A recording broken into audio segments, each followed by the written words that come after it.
I think sometimes we can fail to see Jesus because we just simply get busy with things that don't matter.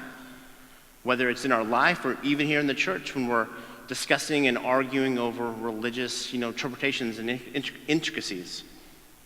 And we miss what we're created to do, worshiping the Lord and living a life in adoration of him. Be like the Magi.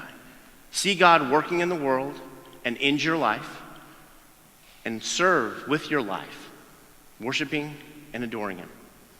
I think sometimes we want to be more like Herod and be fearful that Jesus will disrupt our life.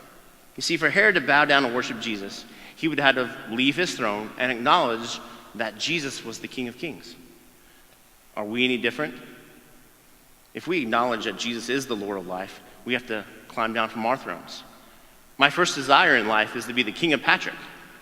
But when I made Jesus the Lord of my life, I had to admit that Jesus is the true King of Patrick.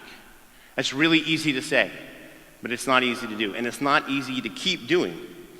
We don't like the disruption in our life that comes if we say Jesus is who the Magi said he is.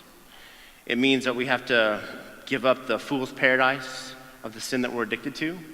We have to give up the ambition and the pride that drives us, and we have to give up the control that we think we have in our lives.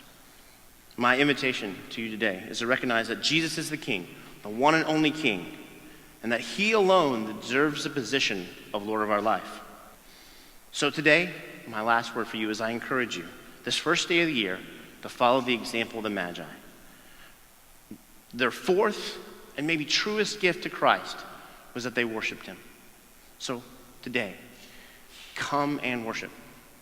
Come, let us adore him, Christ the Lord.